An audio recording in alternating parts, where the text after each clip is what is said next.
Psalm 90, verse 10. We live about 70 years, or if we are strong, 80 years. But most of them are filled with hard work and pain. Then suddenly the years are gone and we fly away. Ang nakatakda at pinaka-normal na buhay daw ay 70 taon at kung malakas, 80. Minsan kulang, pumupunta na sa Diyos, minsan sobra, bonus.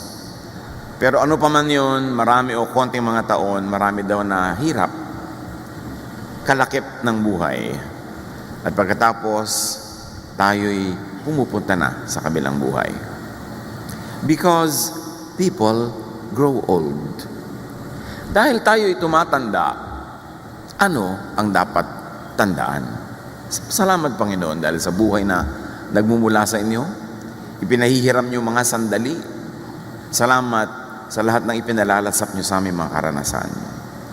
Sa sandaling ito, patuloy niyo po kami, Panginoong, pakapuspusin ng inyong Espiritu. Salamat sa inyong pagpapatawad at paglilinis. At ngayon humihiling kami ng katuruan, kaliwanagan, pag-akay mula sa inyo. Kayo po ang mangusap, Ama. Dinihiling namin ang lahat sa ngalan ng iyong anak na si Jesus. Because people grow old. Ecclesiastes 12:1, keep your Creator in mind while you are young. Habang maaga, habang bata pa, isa-isip na ang Panginoong lumikha sa atin. Which really means live correctly on time. At paulit-ulitin ko yung word na on time, which the dictionary defines as meeting an appointment. Meeting a prescribed time. A time set by someone else or something else.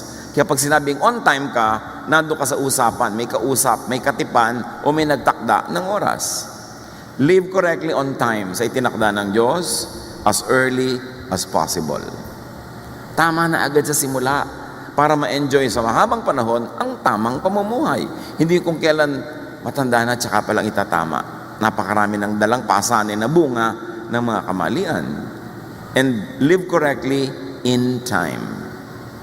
Tanda ko yung turo sa amin ng English teacher namin nung high school, ni Dr. Arsenia Lagasca.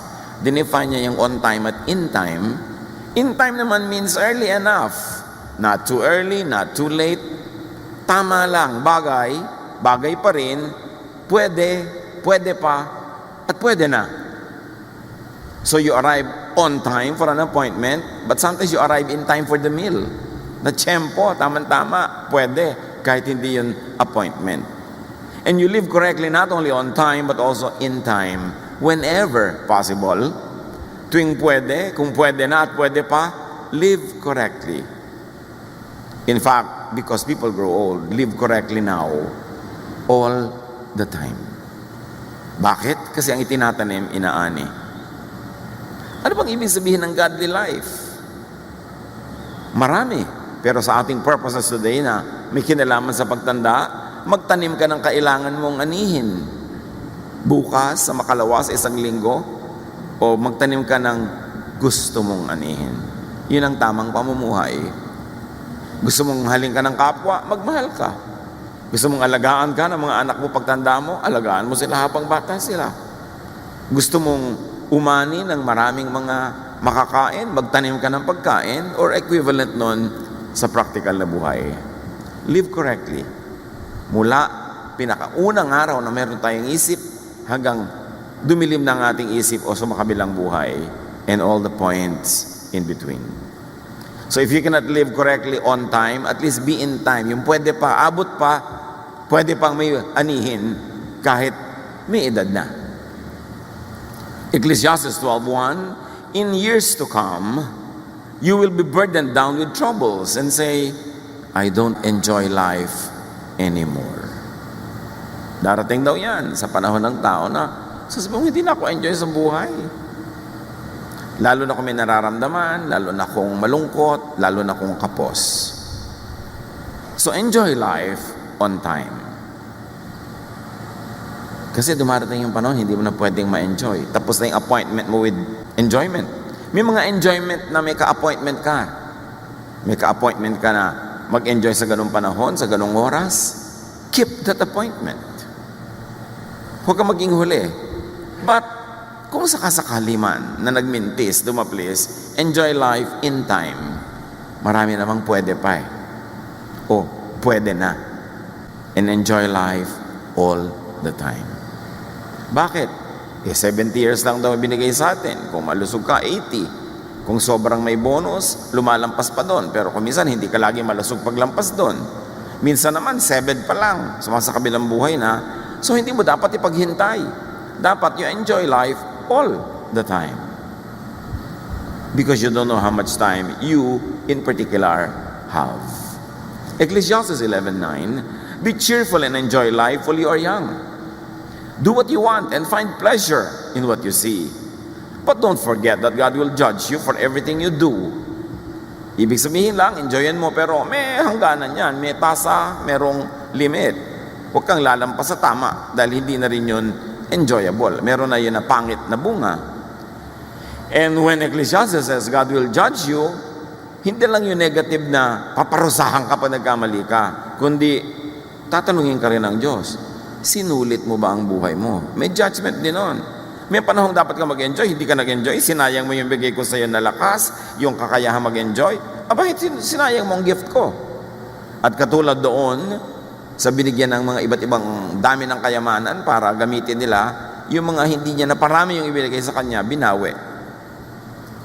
Hindi lang tayo binibigyan ng Diyos ng oras sa mundo para magtrabaho na magtrabaho at maglingkod na maglingkod. But bagamat kasama yon, pero meron din kasama yon na space and time for enjoyment. And we will also be accountable to God pag hindi tayo nag-enjoy. Marami kasi kumisang misrepresentation ng religion na puro tiis dito, sa langit ka bumawi. Imbento ng tao yung katuruan na yun. Pero ang Diyos, ang gusto niya ang mga tao mag-enjoy. Kaya tinuruan tayo ni Jesus na makilala ang Ama na gusto niya tayo mag-enjoy sa buhay. To the point na ang unang miracle ni Jesus ay lumikha ng alak mula sa tubig just to extend a party that would have abruptly ended because there was no more wine. Kilala ba natin ang Diyos sa paraan ng pagpapakilala ni Jesus? Ecclesiastes 9:9, enjoy life with your wife, or of course with your husband, whom you love all the days of this life that God has given you. Which really means don't waste time. And part of that is share time with people that you love and people who love you. Because by sharing good moments with people you love or people who love you, you not only enjoy that time, but you also multiply it. Because people that we love and who love us multiply our joys, divide our sorrows. Sabi niya, enjoy life with your wife. Hindi yung wife ng iba. Yung wife mo, yung partner mo. For this is your lot in life and in your toilsome labor under the sun. Don't default on this. At nauunawaan natin na maraming mag-asawa ang kailangan kahit temporarily magkahiwalay sa paghahanap buhay. Pero huwag naman pag-uwi mo, nakakabaong ka na. Huwag naman pag-uwi mo, ang tanda-tanda mo na parang na lang kayong magkapatid.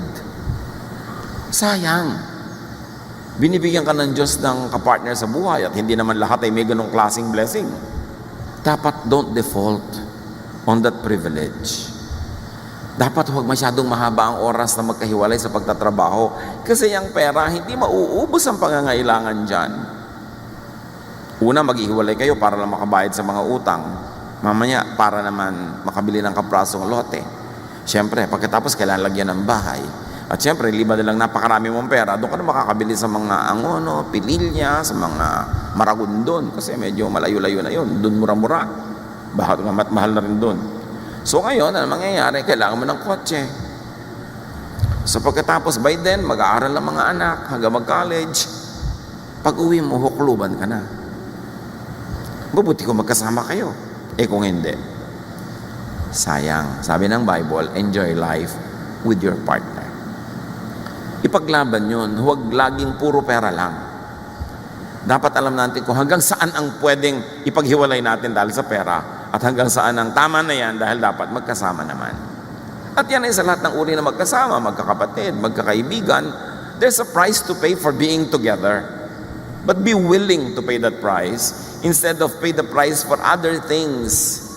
Ang tunay na nagpapasaya sa tao, are activities at mga kasamang mahal mo sa buhay, hindi things that you can buy.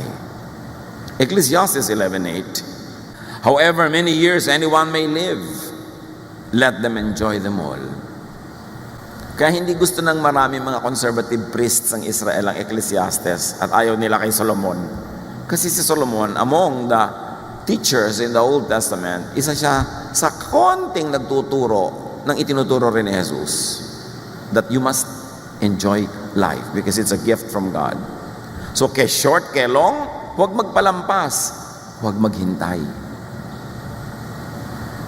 Kaya kuminsan ako rin ay medyo naawa sa mga kababayan natin, mga OFW, nasa abroad, ang lahat ng kinikita halos ipadala sa pamilya.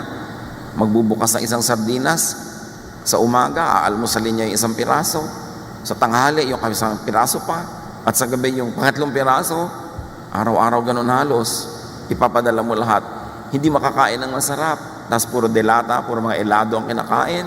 So ang nangyayari, nagkakaroon ng mga stomach problem. Pag uwi dito, may mga health problems, hindi na makarecover.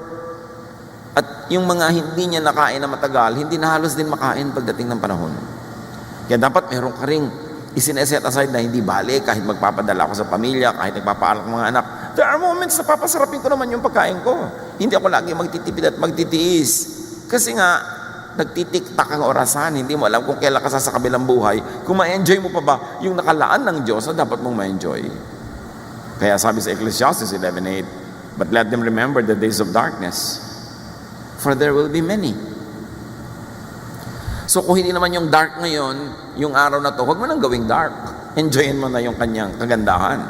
Kasi may mga araw na hindi mo maiiwasang di talaga kagandahan ng mga magaganap.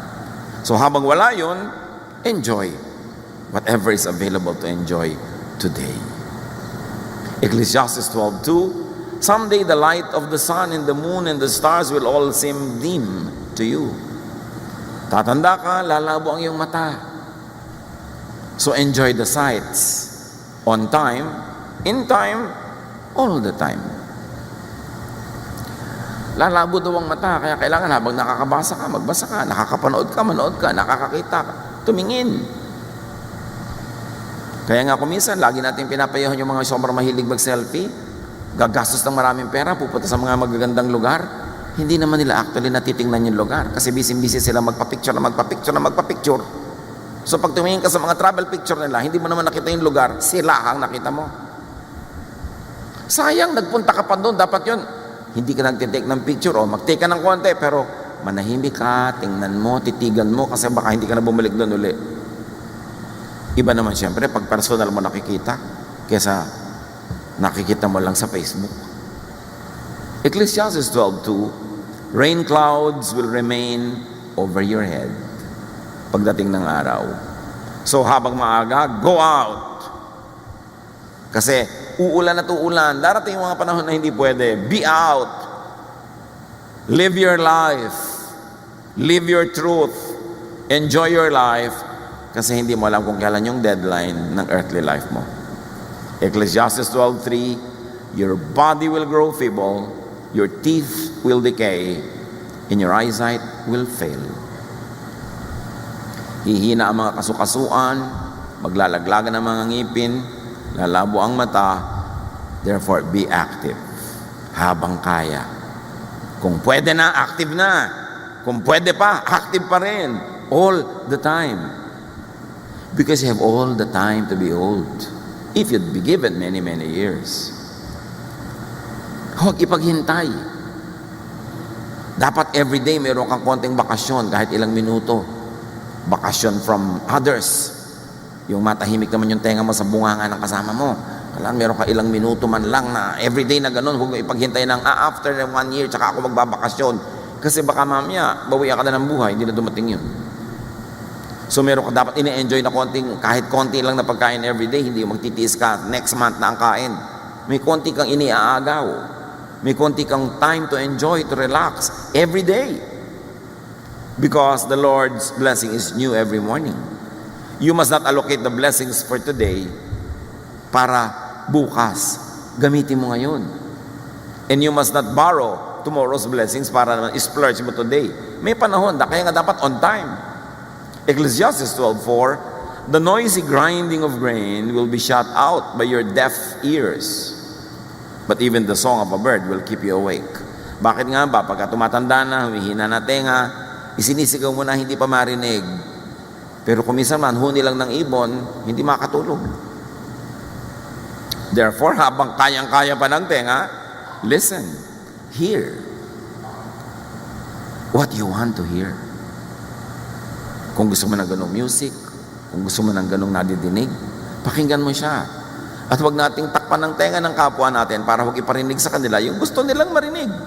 At huwag nating laging punuin ang boses natin ng mga tenga nila dahil hindi naman tayo sure kung yun ang gusto nila marinig. Hindi ko mo asawa mo, partner mo, kapatid mo, kaibigan mo, lagi nang yung punong-puno na yung tenga, umaapaw na yung tenga niya sa boses mo. Kailang bibigyan mo siya ng pahinga kasi baka hindi yun ang gusto niyang marinig sa oras na yun. Ecclesiastes 12:5, you will be afraid to climb up a hill and walk down a road. Darating ang panahon, konting burol lang, ayaw mo nang akyatin o ayaw mong bumaba. So, habang kaya, habang pwede na, at habang pwede pa, climb, walk. At huwag tayong manghahawa ng ating mga takot. O natatakot kang sumakay ng aeroplano, huwag mong takutin ang lahat. Sasakay ka. Hindi ka ba nininervous sumakay? Hindi ka natatakot pagka may tagtag? Hindi ka ba naiisip na may crash kahapon? Yung ganun. Yung mga takot mo, sarilinin mo na lang. Huwag mong takutin ang iba. Kasi ikaw nga, kinukulong ng takot mo eh, di ba? Nakakadena ka, nakakulong ka dahil takot ka. Tapos gusto mo ikadenad yung iba. So, huwag kang manghawa ng fears. In fact, set people free from fears. Ecclesiastes 12:5 and 7, your hair will turn as white as almond blossoms. You will feel lifeless and drag along like an old grasshopper. Huwag naman kayo ma-depress sa mga binabasa natin, ha? Kasi hindi depression ang goal nito. Kundi ma-realize mong darating yon, so bago dumating yon, dapat samantalahin mo ng panahon. At pag dumating na yon, tanggapin mo. We each go to our eternal home, and the streets are filled with those who mourn. So our bodies return to the earth, and the life-giving breath returns to God. Yun ang good news. Igugupo ang katawan mo, huhina, para bumalik sa lupa. Pero may namang good news yan eh. Yung spirito mo naman, babalik sa Diyos. Tiyakin mo lang bago mo isole yung katawan mo sa lupa, sulit. Hindi mo nagamit yung katawan mo dahil puro espiritu lang inisip mo. Puro sa kabilang buhay, nandito ka pa. Pag nandito ka, nandito ka. Pag sumakabilang buhay ka, sumakabilang buhay ka. Heaven can wait. And you have all the time for eternal life. And it is so long. So dapat yung buhay dito, buhayin. Because you will not be in your body again.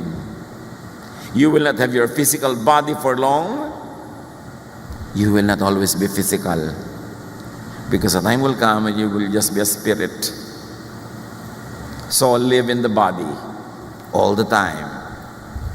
Basta pwede na at hanggang pwede pa. Kaya on time and in time. In other words, get physical. Sobrang dinidemonize sa mga religious people yung to get physical. Kung ayaw ng Diyos ng katawan, ba tayo binigyan? Di dapat lumulutang-lutang lang tayo na para mausok-usok.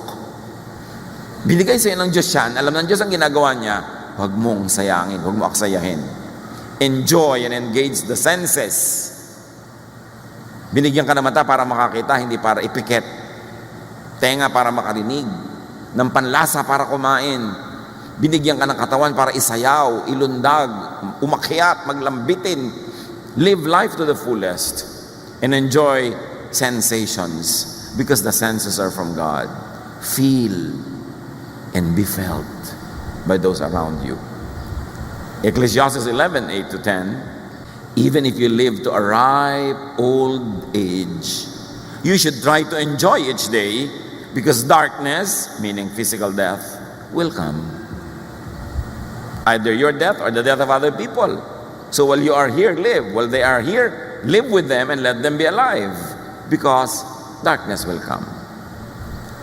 And when darkness or death comes, we must not be possessed by regrets. Dapat ang nakasulat sa lapid na natin, sulit. Diba? Sulit. Ba talagang sulit? Talagang Ginawa niya ang lahat ng pwedeng gawin. Kaya sabi sa verse 10, rid yourself of all worry and pain because the wonderful moments of youth quickly disappear. Huwag yung ang lagi mong iniisip ay yung mga alalahanin, mga nakakatakot, mga problema, magagalit ang Diyos. Konting-konti lang kinakagalit ng Diyos, yung hindi ka loving sa iba. Ang lalamang ka, gumagawa ka na masama sa iba. Yun. Pero nag-enjoy ka, bakit magagalit ang Diyos? Uy, laki-laki naman ang leche plan sa halo-halo mo, magagalit si Papa Jesus. Yung mga tao, lagi ang tingin na lamang sila sa Diyos, lagi na lang magagalitin. Do not rob the youth of their youth. Mga matatanda, yung mga youth, hayaan nyo maging youth. Huwag nyo sila itulad sa inyo kasi matanda na kayo, sila hindi pa. Huwag nyo pilitin sila na kumilos na parang kayo, kaya nga kayo mahinin, hindi naman dahil mahinin, may rayuma kasi. Di ba? Nung nga mga bata pa kayo, hindi ba rin kayo magagaslaw ng konti? Yung lagi pag may masaya, pinandidilatan, pag may malakas tumawa, pinandidilatan. Pag may kasamang BF, galit na galit ang mga titang old maid, ano inggit? Ba't ayaw nyo mag-enjoy ang mga bata? Itutulad nyo sa inyo? Siyempre, dapat merong bodo, merong iniingatan, merong hangganan, pero huwag sobrang pigil. Kasi hindi naman sila bata matagal eh. Sandali lang. Sandali lang. Pag lumampas, kaya tuloy ang tanda na, doon nagbabata-bataan. Kasi bumabawi.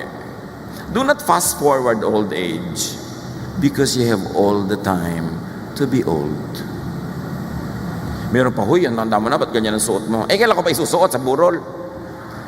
Hindi ko na nga naisuot nun, hindi ko pa isusuot ngayon. Pipigilan mo pa ako. Puro tayo pigilan ng pigilan. Ba't nga ba? Anong culture yon? So prepare for and address senior issues like illness because it will happen 99% of the time. Therefore, as early as possible, live as healthfully as you can. Alam na naman natin yung mga rules of nutrition, mga hindi mo dapat kainin, mga pwede mong kainin. Although may mga fringe issues. Tama ba ang kape? O maganda o pangit? Magkakaiba mga points of view. So pakinggan mo yung katawan mo. Yung mga experts hindi nagkakasundo, di ang pakinggan mo yung katawan mo. Ano bang ginagawa sa'yo ng kinakain mo, ng iniinom mo? Proverbs 25:16, eating too much honey can make you sick. Which really should be expanded to a meaning that having too much of anything good or having too little of needful things could be harmful. 1 Timothy 5:23, stop drinking only water. Take a little wine to help your stomach trouble and the other illnesses you always have. Tapos dinidemonize naman ng mga relihiyosong wine. First miracle nga ni Jesus, wine eh. Lalayo ka pa. Huwag ka lang siyempre magpasuray-suray na lasing dyan na hinahabol mo na lahat ng tao. Pero yung sabi niya, stop drinking only water. Minsan helpful na meron ka ibang iniinom tulad ng wine. Bakit nga ba minamasama? Lord Supper naman, wine. Dapat nating reviewin yung mga values natin, yung mga inilagay na kadena ng mga relihiyon at mga lolo't lola sa utak natin. Kung hindi kailangan at hindi sinabi ni Jesus, lagutin so that you will enjoy life bago ito mabawi o bago ka humina. And yung mga bata-bata pa dyan, help seniors prepare for and address senior issues. In other words, kung ikaw ay anak, ikaw ay apo, ikaw ay pamangkin, may aalagaan kang tumatanda na, live healthful lifestyles. Turuan natin sila, tulungan to live their lives to be healthful at ang atin din. Kasi anak, under normal circumstances, dapat ilibing mo ang iyong magulang, hindi ikaw nilibing. Masakit maglibing kahit ng sino, pero yung normal dapat, ingatan mo ang buhay mo kung hindi dahil hindi ka careful, ang aga-aga mo namatay, yung magulang mo pa maglilibing sa'yo. Unfair. So, niyayaya ka ng barkada mo, halika, magmotorsiklo tayo sa bangin. Yung mga magulang ko, alagaan ko pa pagtanda, pag namatay ako, mas yung mag-alaga. Di ba? Dapat meron kang ganong care. Pine-preserve mo ang buhay mo dahil meron ka pang aalagaan. Napaka-importante kayong mga matatanda o mga may sakit na wheelchair bound. Hindi na sila mobile. Dapat nagiging mobile sila at kung habang pwede pa. Prepare and address senior issues for illness without money. Pero marami may issues with money. So invest, earn, and save on time. Kasi tatanda din kayo eh. Hindi yung may pera, uubusin sa gadget, uubusin sa latest. Alam niyo yung cellphone na yan, Every month may bago. Pag sinundan mo ng sinundan yan, hindi ka natitigil bumili. Basta nakaka-text ka, nakakatawag ka, hindi ba sapat yun? Talagang kailangan mo ilagay yung buong Encyclopedia Britannica doon sa loob. Hindi mo nang binabasa. Importante na mag-save. Mga young people ngayon, puro gastang inaatupag. Palibas at maraming kumikita ngayon na young people. Pero lahat na ng uri ng kape, sinisikmura kayo ng iniinom. Ang mahal-mahal. Kailangan mag-save kayo and help seniors earn or save by not needlessly asking for money from them. Pag yung magulang natin, matanda na, tayo naman, mga nasa edad na, dapat mabaligtad na, hindi na tayo hingi ng pera. Tayo na ngayon dapat magbibigay. Help seniors earn or save by giving them money. Not to keep on asking. Hindi yung 50 anyos ka na, humihingi ka pa sa nanay mo ng panload. Kailan pa siya magpapahinga? At sa lagay, lagi na lang ikaw ang aalagaan niya. Kailan pa yun mababaligtad? Kaya napakasama niyang drugs.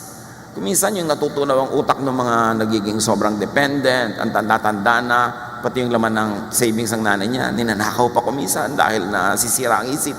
Kaya mahalagang bantayan mo sarili mo, magpakatino ka, magpakayos ka, kasi may magulang kang dapat mo itaguyod. Pag hindi ka nagpakatino, di ikaw pa rin ang itataguyod ni magulang. Hindi na mare-reverse yung mga roles nyo. Mark 7:11, sabi ni Jesus sa mga religious people, na yung mga religious people, sinusurusulan yung mga tao na kahit hindi nyo na ibigay sa magulang nyo yung pera nyo, ibigay nyo lang sa temple, okay na yon. Sabi ni Jesus, you let people get by without helping their parents when they should. You let them say that what they own has been offered to God. You won't let those people help their parents. And you ignore God's commands in order to follow your own teachings. So pinapagalitan ni Jesus yung mga religious leader na sinususulan yung mga tao, basta i-donate nyo sa temple kahit hindi nyo naibigay sa magulang nyo. Sabihin nyo, binigay nyo sa Diyos. Sabi ni Jesus, invento nyo yan. Ang gusto ng Diyos, yung mga magulang, bigyan nyo. Hindi yung puro inubos nyo na sa either sa relihiyon, o inubos nyo sa bisyo, o inubos nyo kung kani-kanino. Dapat may parte ang magulang nyo. Jesus says that God commands children to help parents. Tatandaan nyo mga anak, ang pang-parents, pang-parents. Sabi yun ni Jesus, ang pang-temple, pang-temple, ang pang-gimmick, pang-gimmick. Pero ang pang-parents, hindi dapat yan nabubura. Kahit mag-asawa ka pa, magkaanak ka, nandyan yung magulang mo, hindi siya dapat nabubura sa listahan ng mga bibigyan mo.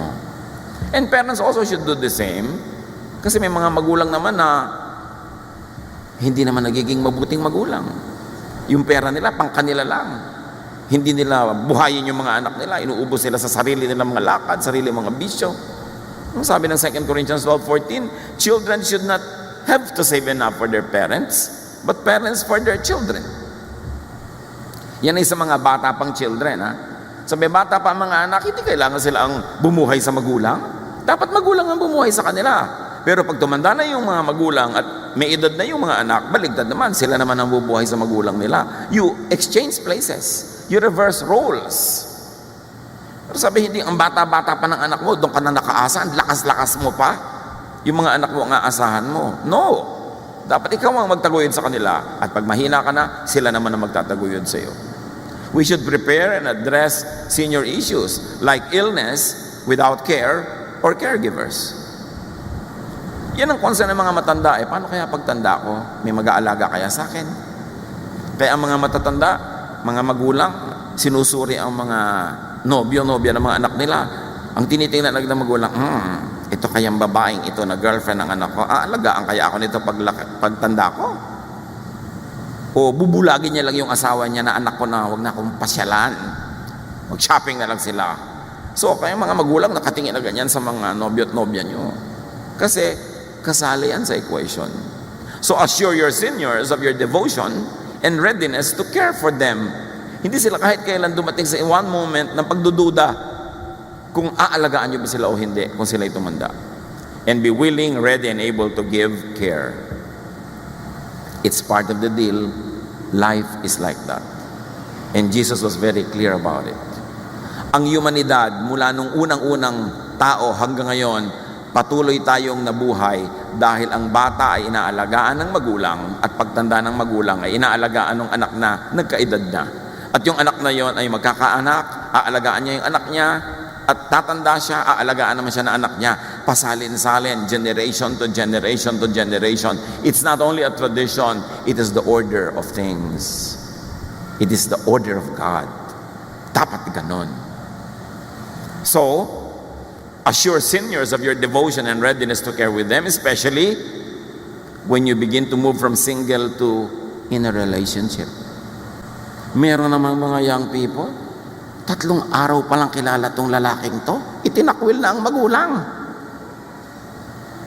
Nakindatan lang sa mall. Itinakwil na ang mag-ama't ina. Lalo naman, you care for your parents and be very, very clear about your love when you change from single to married. Meron naman pag nakapag-asawa na, nalilimutan na yung magulang. Or, lalo na pag nalagay kayo sa from single to, it's really complicated. Huwag niyong isama ang mga magulang niya sa complication. Lagi steady ang relationship niyo with them. No? Napaka-importante yan. Si Ruth nga, at si Naomi, magbiyanan pa lang ito. Sobrang pagtitinginan na hanggang ngayon pinag-uusapan pa natin. Namatay ang asawa ng manugang na anak ng biyanang babae. Yung manugang ayaw niyang humiwalay sa biyanan niya. Ruth 1:16-17, Ruth answered, "Please don't let me tell you to leave you." Pinapawala na kasi siya ng biyanan niyang babae para makapag-asawa siya ng iba at magkaroon ulit ng panibagong buhay. Sabi niya, "No, I won't leave you. I will go where you go. I will live where you live. Your people will be my people." Sabi ni Ruth. In other words, sinasabi niya sa matanda, I will be where you are, you will be where I am, and I will accept your crowd. I will accept your people. I will die where you die and be buried beside you. May the Lord punish me if we are ever separated, even by death. Ito ang sabi ng manugang sa biyanan. Hindi lalo naman yung anak na sinasabi dapat yan sa magulang. No? Sabi ganon, parusahan nawa ako ng Diyos kung pababayaan ko kayo. At ang mga anak should take that to heart. Kahit maraming bagay sa mundo, maraming technology, maraming paraan ng pamumuhay, pero may bagay na hindi dapat magbago. Na ang bata ay naalagaan ng matanda, pagtanda ng matandang yon, yung batang tumanda na rin ang mag-aalaga sa kanya, from generation to generation to generation. Prepare for and address senior issues like lack of money. Maraming ganun. So help seniors, assure them of your support with your verbal and body language. Maraming mga magulang nagseselos nun sa mga boyfriend o girlfriend ng anak nila kasi mula nung nagkaroon ng boyfriend, girlfriend, talagang hindi mo na makita. Kahit naghihingalo na yung magulang, iiwan dahil may date. Dapat yung body language mo is clear to your parents. You are my priority. Kung magkakaroon ako ng love life o asawa, dagdag to sa buhay ko pero hindi ka minus. Dapat clear yun. Huwag tayo nagpapalito sa mga bagay na binadala sa atin ng daily life. So empower yourself to be able to support your elders. Sa abot kaya, be and stay healthy and alive. Sa abot kaya, do not die ahead of your elders. Dapat ikaw ang maglibing sa kanila. Dapat ikaw ang magpa-hospital sa kanila. And how can you do that? Make money. And save. At marami na ngayong mga insurances that you can get for your parents. Sa 40 years ng inyong lingkod sa ministry, ang ipinagtataka ko, may mga pamilya na nagkaroon naman, naranasan naman nila magkaroon ng mga resources, pero pag may namatay, ni walang pambili na taol, ni walang paglibingan. At kahit ilalagay yung ubos sa Tupperware, walang Tupperware. Walang paghahanda kahit konti, para bang walang mamamatay, walang magkakasakit, walang preparation. Dapat handa tayo dyan. 1 Timothy 5:4, if a widow has children or grandchildren, o sabihin na natin, if any elder, may mga itinataguyod siya mga bata, they should learn to serve God by taking care of her, as she once took care of them. This is what God wants them to do. Pag daw merong matanda, lalo't namatay na yung partner niya, di nag-iisa na siya, malungkot na siya, wala man lang kumakamot ang likod niya. Sabi ganon, yung mga inalagaan niyan, mga anak, mga apo, dapat siyang alagaan. tulad ng naging pag-aalaga niya sa kanila. Sabi, ito ang kagustuhan ng Diyos. Kaya naman mga magulang, mga tiya, mga tiyo, alagaan yung mga bata. Habang bata sila, kung paano nyo gustong alagaan nila kayo pagtandaan nyo. Meron naman mga magulang, iniluwal ka lang, yun lang, wala nang ginawa sa'yo, hindi ka inalagaan, man lang. Tapos kung mag-expect later on, akala mo naging ulirangin na, kung makapanghingi, kung makaasa. Dapat ibagay-bagay naman din natin kung paano natin panalaki mga anak natin. Ibagay-bagay naman natin yung mga hinahanap-hanap natin sa kanila ngayon. Pero mga anak, whether or not, naging napakabuti ng mga magulang nyo or not, outdo them in doing good. Higitan nyo ang ginawa nila sa inyo. Higitan nyo ng mabuti.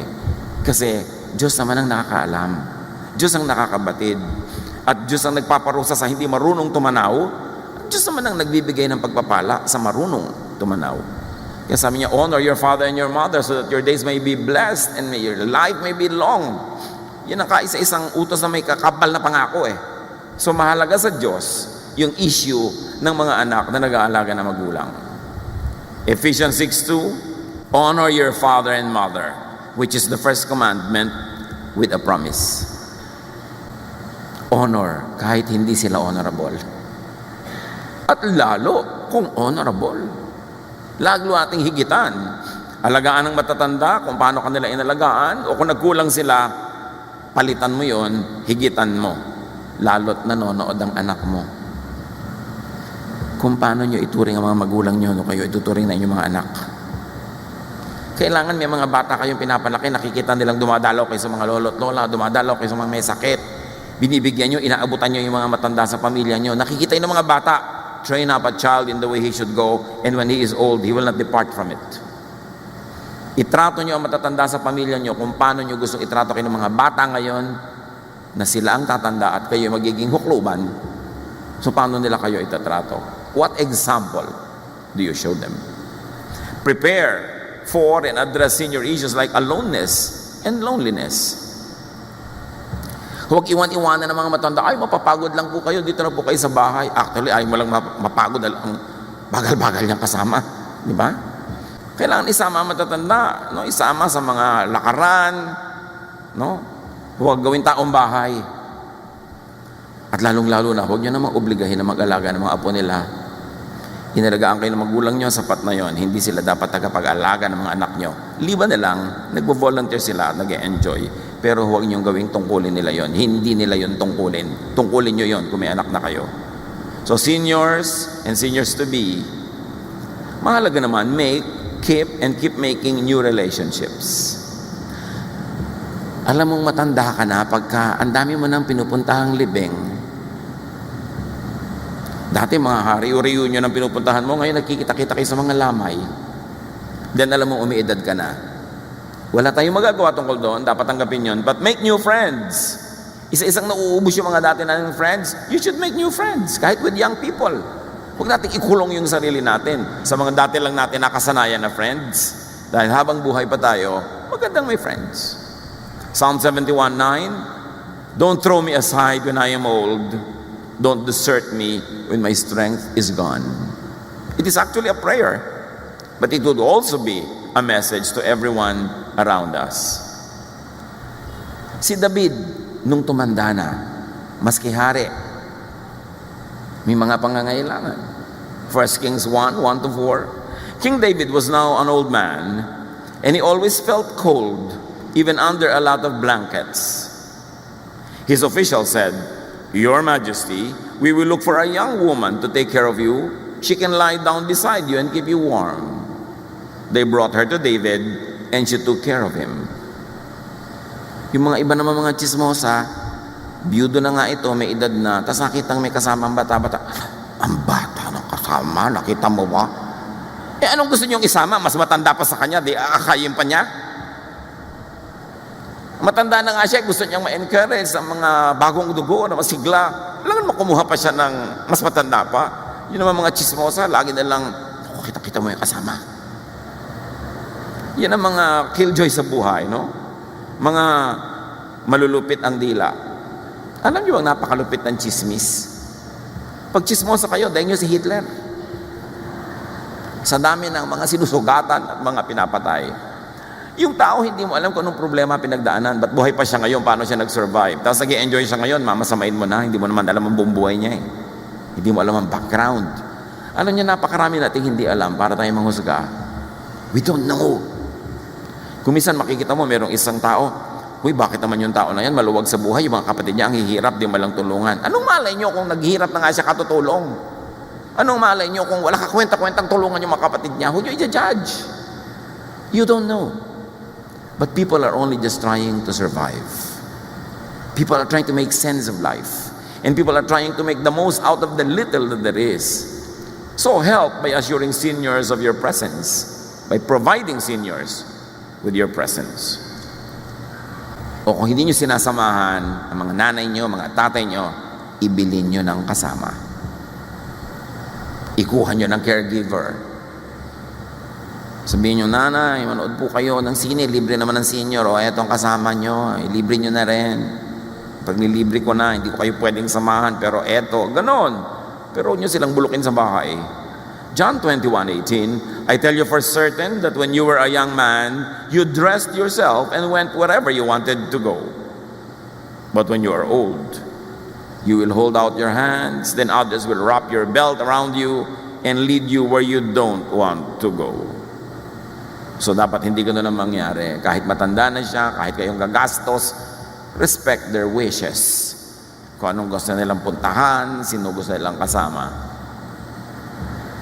Addressing your issues like concern for the vulnerability and helplessness of their loved ones.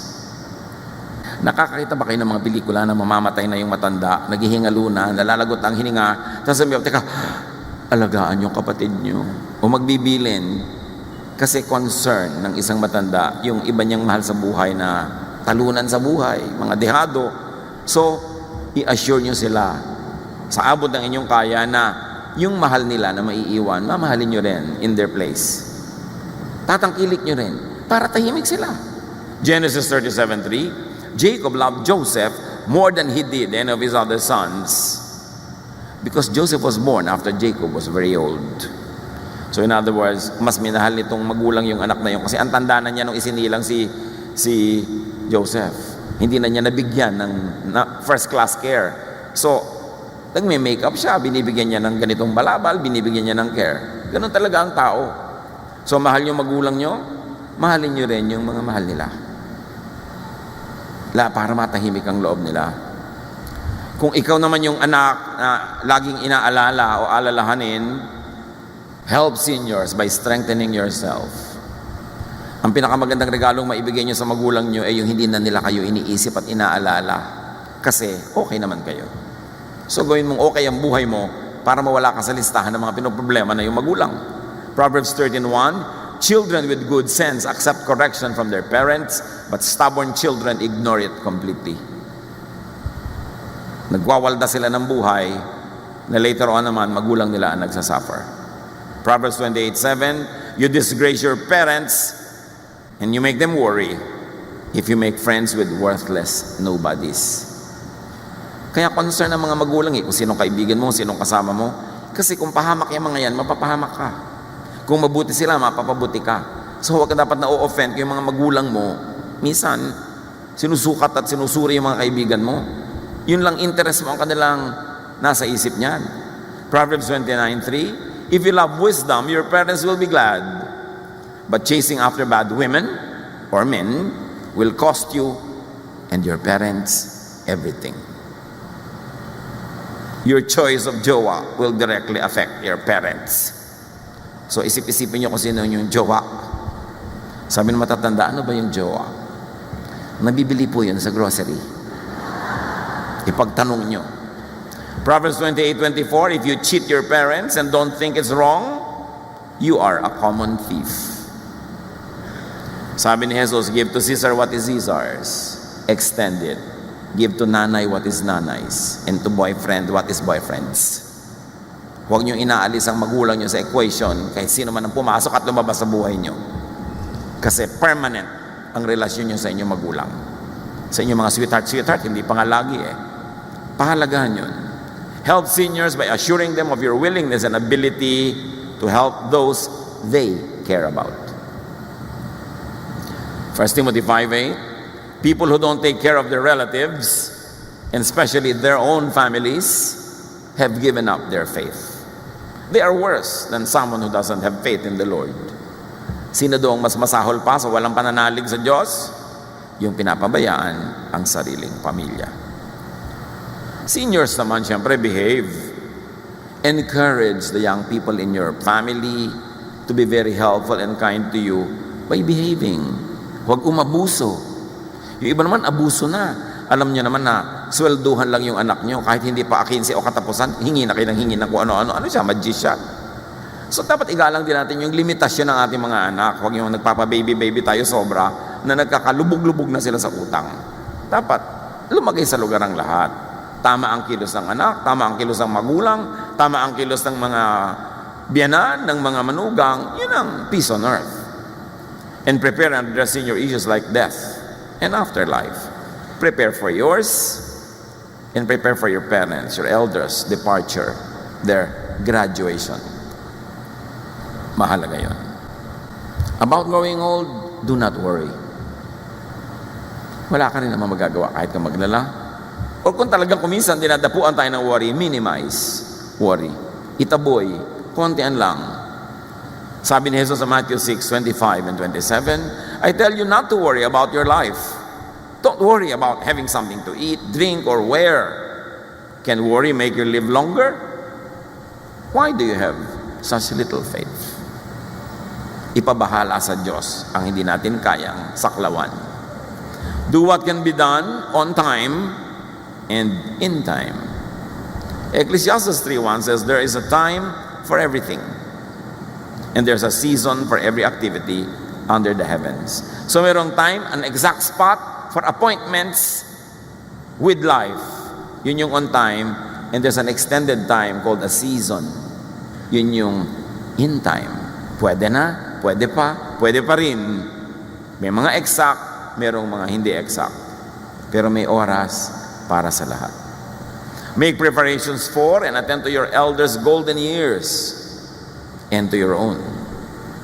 Seek spiritual and emotional stability as early as possible so that you will enjoy a long life of stability, and seek financial security and independence as early as possible. Mahirap kung mawala sa hirap yung pamilya na iisa lang kumikita, lahat gumagastos. Dapat yung lahat ng members may kanya-kanyang paraan ng pagkita kahit konti-konti. At nagko-contribute sila by saving resources and by investing. Hindi nagkapera ka, shopping agad. Hindi mo isiping magnegosyo kahit konti. Kailangan may ibang kumikita. Hindi pwedeng one income lang isang household. Unless pagkalaki-laki ng income na yon, nakagapos kayo lagi sa budget.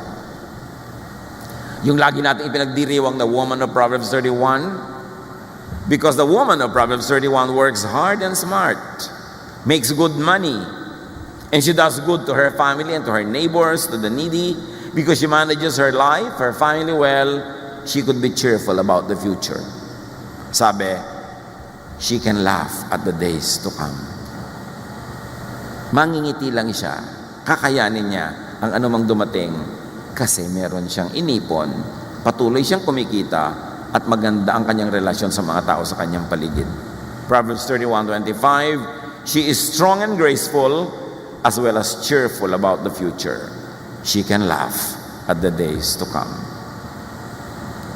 Gawin natin tong goal, yung ma-enjoy yung nung Proverbs 31 woman, na meron kang paghahanda emotionally, materially, spiritually, socially, so hindi ka natatakot about the future. Every time, all the time, grow spiritually. Serve in God's work whenever you can, habang malakas ka pa. At the same time, kasabay, enjoy life, every period of your life. Then meet your Maker. Yun ang buhay natin. Kailangan lang, huwag iwasan, make the most out of it. Be wise. Be a person of wisdom and be kind to your elders kasi tatanda ka rin. Dear Lord, thank you that you care about us. Na meron kang inilaan na kasiyahan, tungkulin, trabaho para sa amin bilang bata, bilang kabataan.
Experimental dream of home. Lay it low 'cause they echo through the night in this haunted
undone. In the echoes of the layered heart, we start again from the very start.